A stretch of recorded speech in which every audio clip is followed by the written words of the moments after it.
coming up on the Lead Ministry Podcast. For me, taking time and grounding myself in spiritual practices allows me to cope with the inevitable that's going to come my way. There's an increased sense of trust that God's got this, and there's an increased calm of, I don't think you need to spaz out right now. Now your host, Josh Denhart. Hey gang, welcome back to another episode of the Lead Ministry Podcast. I'm excited. I love doing this podcast. It is work, but it is such good work, and we're grateful that you're listening. We're hoping you're finding it valuable. We're looking to minimize and tap down the pain and the strain of stress leading to burnout in your life. And today's episode is super special. It is probably the most practical episode that we may have ever had. It's going to be a lot of science and research based, but Bill, I'm grateful that you're here. We're going to talk about the 6 S's to reduce burnout in our lives. So it's kind of a good one. I love practical, so I'm ready. Yeah. This is very practical. Let's jump in. As everybody knows, we don't mess around. We're going to get right to the good content. Well, the silent killer of ministry, it's burnout. Burnout is insidious. It's like the little frog who's in a cool pot of water. It's hanging out, and then the heat just slowly gets turned up, and before it knows it, it is cooked. That can be us. Well, our podcast series, ultimately, the big goal is how do we avoid burnout? Well, there are 6 S's. And these 6 S's that we'll get to in a minute, they have been proven scientifically to reduce in anxiety and depression by 74% over pharmaceutical prescriptions. And every one of these 6 S's are free. Now, quick thing. In a controlled study, there were 2 groups of people. This first group, they were on commonly prescribed pharmaceuticals to tap down anxiety and depression. Let me say one thing real quick. Fantastic. Good for you. All for it. There has been a stigma within the church that if you just were spiritual, you wouldn't need anxiety medicine. Well, guess what, ding dong? If you were spiritual, you'd still need your diabetes medicine. Right. So diabetes doesn't go away if you're spiritual, and your need for anxiety and depression medicine quite possibly could be there whether you are spiritual or not. It is not an issue of spirituality. And I want to go ahead and say my job at my church was so unbelievably stressful for a season that I went to my medical professional. I explained what was going on, and they put me on an anti-anxiety medicine. That is no longer something that I partake in, but I wanted to be as vulnerable as I could for those who were experiencing that, to destigmatize anxiety and depression medicine. Nothing wrong with that. However, this study pitted people who were only on anxiety medicines against people who did these 6 S's that we're going to talk about. And this group of just the 6 S's had 74% more success in overcoming anxiety and depression over the group who was on medicine. So my point is, these 6 things are extremely powerful for tapping out anxiety and depression, which is going to lead to your burnout. That's so here we cool. go. 6 S's are more potent than anxiety medication. I love it. Let's go. Okay, so we're going to define it. What are these 6 S's? Then we're going to develop it and talk about each one in depth. And then we're going to give you suggestions to not get overwhelmed, but just do a few things. All right, here we go. What are the 6 S's? Well, the first S is sun. If you get sunshine, you're going to get vitamin D. You're going to be better off in the book of Ecclesiastes, Bill, it says, it is good for a man to see the sun. That's what Solomon said. Okay, number 2, the second S is social. Friends. Yes, you need the sun, but you also need some social. The third S is sweat. This is exercise or movement. Everybody on the podcast is like, I'm out. But we'll talk about what constitutes exercise. We'll talk about that. The next one, the fourth one, is sustenance. Okay? Healthy food patterns or even missing meals is extremely detrimental to your ability to live a healthy life. You are going to become unnecessarily stressed, burned out, and beat up if you are working so hard that I forgot to eat yet again. Okay. The fifth one is sleep, finding healthy rhythms. And the last one is spiritual. The study called it reflective practices. We can add more to that, but it's reflective practices. Okay, so stick with me. Here they are. The 6 S's, which were proven to outpace pharmaceuticals for tapping down and stopping anxiety and depression. Here they are. Sun, social, sweat, sustenance, sleep, and spiritual. Those are the 6 S's. Now what we're going to do, as you know with our podcast, we're going to now dive deeper and develop each one of these. Why are the 6 S's so important? Well, why or what is so important about sunshine? Well, Bill, it does boost vitamin D. That is an immunity response. When we see the sun, we get better immunity. That's a big thing. I don't want to be sick. Guess what? When I'm sick and when I'm compromised physically and I still have to produce, that is a recipe for burnout. Oh yeah, for sure. It's like, dude, guess what? I don't care if you're sick. Sunday is still coming. Get it done. Yes. Yeah. Yeah. There's a big expectation that you would continue to work even if, I don't care if you have a cold or a sinus infection. You gotta be out there. Absolutely. So another reason that sunshine is good is it produces serotonin. This is if I could ever get a tattoo, and I won't, it would be like the serotonin and the oxytocin molecules, because they're elegant. Of course, I'm a science nerd. Sorry. They're elegant, but it's also this is the calming chemical that naturally gets produced by your brain. Guess what? Some pharmaceuticals, they're seeking to mimic that, but we can produce it on our own. We just got to go out and see the sun. Yeah. Another one, it elevates endorphins. This is the feel-good hormones. Feel-good hormones lower stress. In addition, you get better sleep. Now, this is a crazy one that I often forget. If I go outside and I look at the sun, not look at the sun, but I stand in sunshine or I stand in outside light for 10 to 15 minutes, drinking my cup of coffee, and I do this from time to time, I am automatically setting my brain to go, okay, today, right now is awake time. And then your body goes, in about 14 hours from now, we're going to start putting in the processes chemically to get you to go to sleep. So you're establishing we are daytime. That's seeing the sun, which then sets in motion your body to go, okay, if we did daytime now, that means nighttime is then this other time. Your body is actually in a rhythm. Interesting, isn't it, Bill? It is so interesting. And so I've heard this before. Like Andrew Huberman, he's a big podcast guy and he talks about morning sun all the time. And I always kind of thought I don't know, it feels a little woo-woo to me. Like, is that really a thing? Like you get to see the sun. It feels like some like Native American hack or something, you know? Sure. And then I started doing it and it has blown my mind how effective it is at your mood for the rest of the day is completely different when you do this consistently. Absolutely. And when you get ready to go to bed, you're actually ready to go to bed if you've gotten your 10 to 15 minutes of morning sunlight. It is crazy. It is crazy. And I have to tell you, as soon as you said Andrew Huberman, I wanted to explode with laughter because I'm like, that's the exact research that I am. You didn't know that, but that's exactly what I'm referencing. And I have listened to him and I have actually, dead serious, I have taken him seriously on this. Yeah. The one thing that I will add to it that has been super helpful, if you stack these, okay? So get your morning sun, get out for 10, even if it's cold, even if it's cloudy. If it's cloudy, you can stay out a little bit longer. Yes.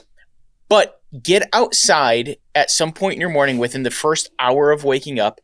But then the other thing is limit don't take caffeine in your day until an hour after you've been awake. And those two things combined together can change your whole day.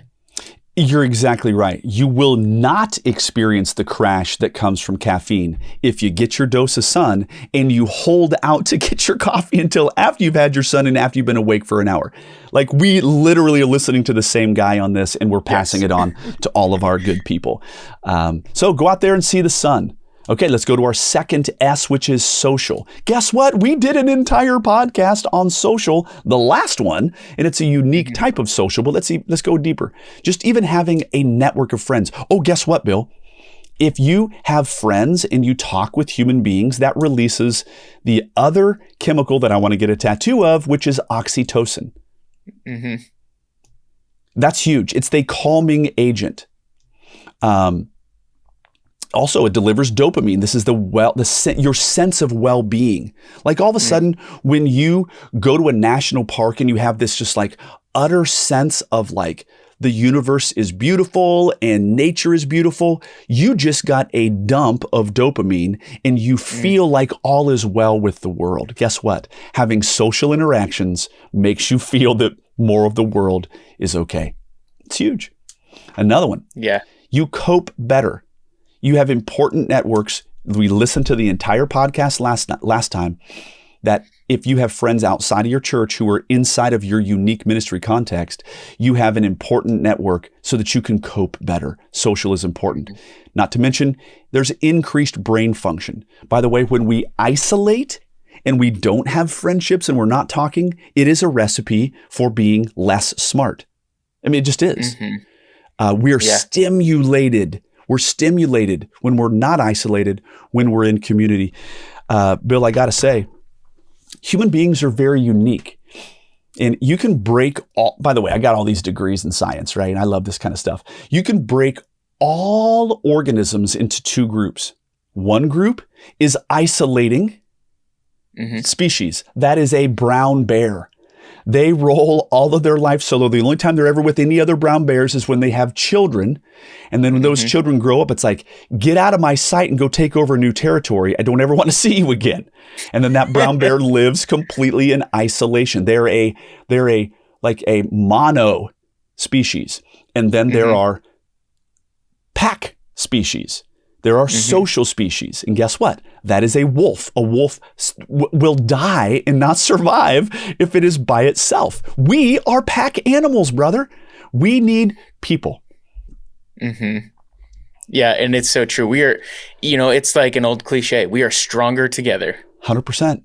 100%. So if you aren't getting your good, healthy dose of social in your life, and by the way, this idea of we work remotely, okay, I get it. It's just not as good as it could be. All right, we got through two of them. Let's go to our third. What is important about sweating? Well, it's not necessarily even about sweating, but it's an S, so it's better than E, exercise, right?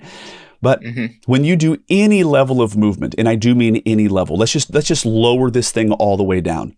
If you only have time to do a walk around your block, you are significantly better off that you walked around the block than if you didn't walk around the block. You're like, well, I don't have time to run a 5K. Okay, walking around the block or running a 5K, both of those are movement. The 5K is probably going to be better for you long-term, especially if you've practiced and this is not your first rodeo, right? Don't go out and just run a 5K for the love of all that is good. But doing nothing versus going out for a short, brisk walk, you are significantly in the right direction by even any level of movement. Mood increases, depression decreases, cognitive improvement. Now, I have found this to be true. When I exercise, I am way more likely to crush things.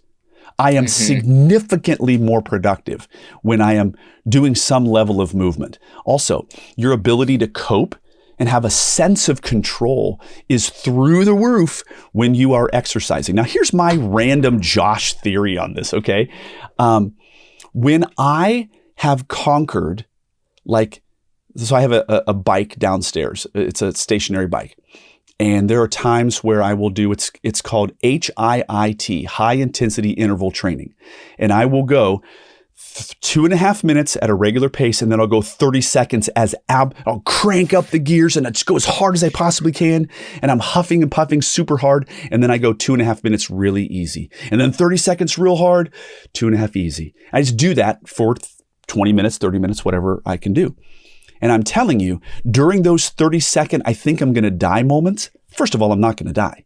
Second, it is this psychological thing that I can do hard things. And so then when I'm now at the office and I'm trying to crank through work, I'm like, no. You can do hard things. Stay in it. So that 30 seconds, it's a mental exercise in resilience. Yeah, absolutely. You're actually doing something there where by doing something hard, you're proving to yourself that you are a person who doesn't quit when you do something hard. That's right. By doing that actually what you're doing is you're building confidence. You're building confidence to tackle hard projects in other areas of your life. So not only is it dropping dopamine, not only is it doing a serotonin spike. Those are great things. So that's chemical. Like you are actually giving yourself natural pharmaceuticals, right? But you're also psychologically proving yourself that you can do it. That's the ability to cope. In addition, there is a self-esteem piece. For me at least, when I am not exercising, I feel sluggish. When I am exercising, I feel like I'm just a little bit like I'm okay. You're okay, Josh. You just exercised. So these are all important. Any thoughts? Now, Bill, we have talked personally about the idea of exercise in the past. We've both been successful. We've both been sometimes not successful. Right now is a successful time in my life. How about yourself? You moving? Yeah, I am moving. Actually, I was walking a ton before the winter hit. And then once things got down to like below zero, then I was like, and so I had a brief moment of like, I feel sluggish. I'm not doing anything. Yep. And so I convinced my wife that we needed a walking pad in our house. Oh, wow. And she was like, well, where is it going to go? It's really small though, isn't it? It is. And it's going to clutter things up. Well, it's small enough that, if your couch is high enough, you could slide it into your couch. I kind of have it up against the wall behind a door. So you don't even really see it if I'm not using it. But I take it out every single morning. And my routine has been, for this winter at least, is I get on that thing and I listen to the Bible, the Dwell Bible app. I have that. And then if I get done with that, then I spend some time praying and walking, and I just get those steps in the morning. And what I found is it's super easy. It's not hard. It's not a big thing. I'm not walking at a 5 mile an hour pace, right? But what I found is there's something that happens in my brain when I take that walk. That means now I've set myself up for the rest of the day that if there's another physical thing that I can do, I'm going to do it because I feel so good. Right. I walked this morning. I can walk this afternoon. I can do a kettlebell workout, which I try to fit in throughout the week as well. Love that. And so it's like, what is the keystone habit that you need to just get yourself in the habit of moving? What's that little thing that you can do so that the dominoes fall and now you can do more and more and more? That's exactly right. Couldn't agree more. I am in a good place myself as it relates to exercise. And I got to tell you, my fail for a long period of time was, well, if I can't work out for an hour, then what's the point? No, if I've got 10 minutes, I'm going to do a 10-minute thing. And that was okay. I moved today. Mm-hmm. And that's really been there's a big grace card there for me. So guess what, gang? Sweat, get some movement, do something. And by the way, Bill, if you could send me, as a personal note, that walking pad, because my wife and I have been looking for one. Okay, moving on. What is important about sustenance? Well, guess what? This is food. I got to say right from the beginning, I'm sorry, dude, garbage in, garbage out. And your digestive health is extremely important. This is both Andrew Huberman. This is plenty of other people. Science and research is finding that your gut, meaning your stomach, your small and your large intestine, that whole channel, that is what's called your second brain. When your gut health is healthy, this is actually relatively new information. When you have unhealthy gut, it is not excreting these natural pharmaceuticals that are so beneficial and good to us. If your gut health is jacked up, you are not emitting and submitting to your very own body the right chemicals. If you have a healthy gut, then you're emitting the right chemicals for health. So Digestive health is super important. Guess what? You have more energy. Now, I have hypoglycemia. What does that mean? That means it's a blood sugar condition opposite of diabetes. If I'm not careful, will have extraordinary spikes and valleys in my blood sugar. And guess what? It is terrible to have these really big high blood sugar spikes and then the crash out. There is all kinds of negative chemical displacement. If let's say that you all of a sudden, Bill, that you ate a huge bowl of ice cream and 2 chocolate bars, your blood sugar is going to go super high, and your body is also going to release dopamine because that felt good that you ate those things. Sugar, by the way, is on par with sex and on par with cocaine in terms of its release of feel-good hormones. Try that on for size. Okay. So sugar is going to cause you to have not only a blood sugar spike, but you're going to have a spike in endorphins. That is going to be super short-lived, and you are going to crash as your body crushes that sugar super fast. So it's a spike and it's a crash. And in that crash, you're going to feel super depressed and super anxious and super upset. The interesting thing, I'll never forget, a guy that I knew was like, I feel like I'm under spiritual attack. And I just said, what did you just eat? And he explained, I was like, oh, you mean that big bowl of ice cream and those 2 candy bars that I just watched you eat? And you're now relating your feeling like crap with a spiritual attack. Hey, guess what, buddy? I think that's simple biology. Don't do that again, ding dong. I love that. Yeah. Weight management is a good thing. That's another reason why eating somewhat appropriately is good. Also, mental health. Like I said, fewer crashes. The spikes and valleys are bad for your body, but the fewer crashes that you have, you're going to have far less stress hormones circulating in your body. It's just a good thing. So eating healthy is a big thing. Any thoughts on this, Bill? Yeah, I'm kind of holding back because this probably could be a whole thing in and of itself of like what this looks like. But I guess like, because we're in a practical episode, I'll give you like a practical tip on this. Please. And it's really all about, if you want to like move yourself towards health, orient your body towards health, you have to focus on non-processed foods that have whole ingredients. So like, think about, did I go to the grocery store and buy this pepper? Well, that's a whole food. Yes. Am I eating a whole chicken breast? That's a whole food. The more you get away from packaged things that are in boxes, things that you're just eating as whole foods, when you move your body towards those things correct in your life. Like you feel better, your brain is clearer, you have more energy, all of these things. And so it's like, how can you shift yourself away from that package of Oreos or that trip to the fast food place? Like, like can you find this in nature? Eat that.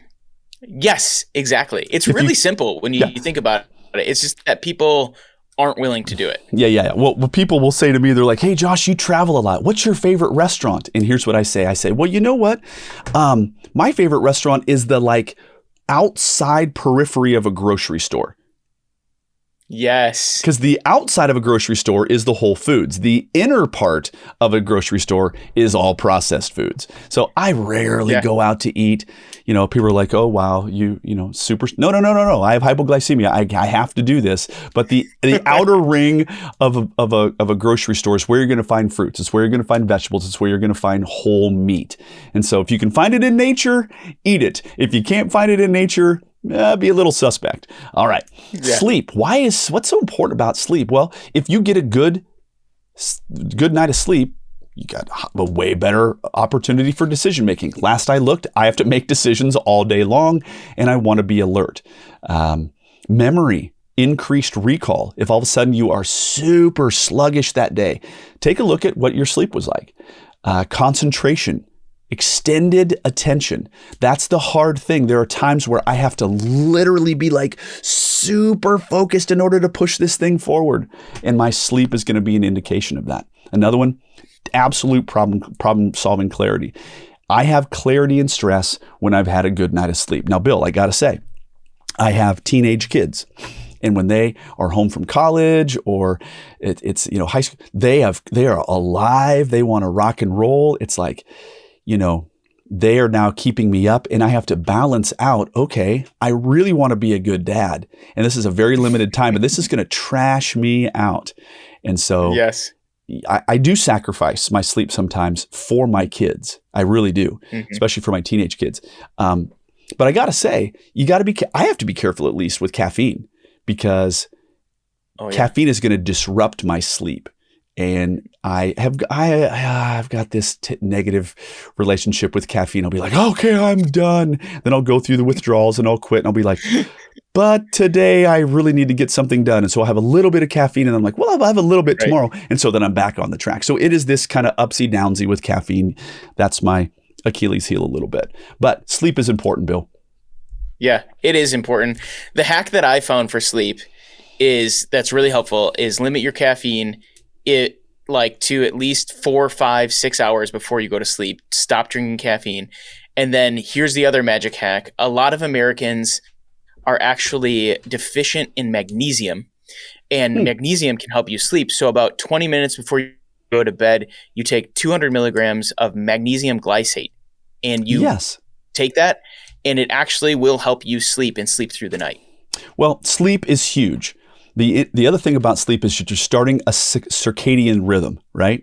Like, you remember we did the go outside? Well, if you obey your body, you see some sun, and then a certain number of hours, your body's like, okay, we saw the sun here.